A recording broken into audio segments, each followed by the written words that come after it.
Breaking చూస్తున్నాం. నేతన్నలకు AP ప్రభుత్వం శుభవార్త చెప్పింది. ఏప్రిల్ 1 నుంచి నేతన్నలకు ఉచిత విద్యుత్ అందించనుంది. మగ్గాలకు 200 యూనిట్లు, మరమగ్గాలకు 500 యూనిట్లను ఉచితంగా అందజేయనున్నట్లు మంత్రి సవిత వెల్లడించారు. ఈ పథకం అమలులో భాగంగా ఏడాదికి 85 కోట్ల మేర ప్రభుత్వంపై భారం పడనున్నట్లు తెలిపారు. ఇక ఆనాడు అన్న ఎన్టీఆర్ నేడు సీఎం చంద్రబాబు నాయుడు నేతన్నలకు అండగా ఉంటున్నారన్నారు.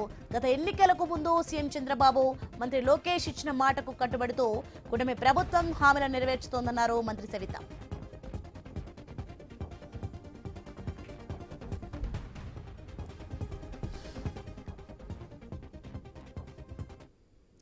ఇక మగ్గం కలిగిన 93,000 కుటుంబాలు, మరమగ్గాలు వాడుతున్న 10,534 కుటుంబాలు, మొత్తం 1,03,534 కుటుంబాలకు ఉచిత విద్యుత్ పథకంతో లబ్ధి కలగనుందన్నారు. అధికారంలోకి రాగానే 50 ఏళ్ల నిండిన నేతన్నలకు 4,000 రూపాయల పెన్షన్ ఇస్తున్నామని తెలిపారు. నేతన్నలకు 365 రోజుల పాటు ఉపాధి కల్పనలో భాగంగా కీలక ఒప్పందాలు చేసుకుంటున్నట్లు మంత్రి సవిత తెలిపారు. విశాఖలో 5 ఎకరాల్లో 172 కోట్లతో యూనిటీ మాల్ నిర్మిస్తున్నామన్నారు.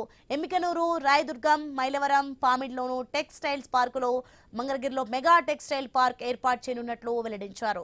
నేతన్నలకు గౌరవప్రదమైన జీవనం అందించడమే కూటమి ప్రభుత్వ లక్ష్యమని మంత్రి సవిత తెలిపారు.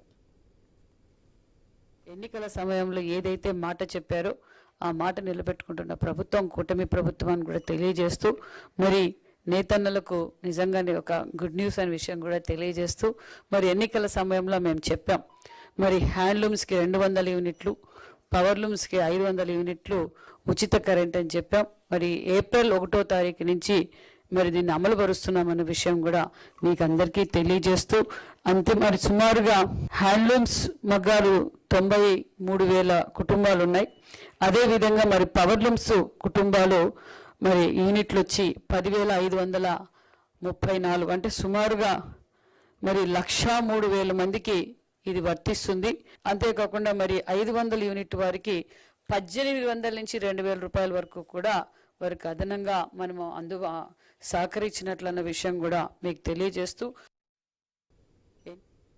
ఇక వెంకన్న ఆశను కొట్టేయాలన్న కుట్రతో పవిత్రమైన లడ్డూ ప్రసాదాన్ని జగన్ కల్తీ చేయించారని మంత్రి సవిత మండిపడ్డారు.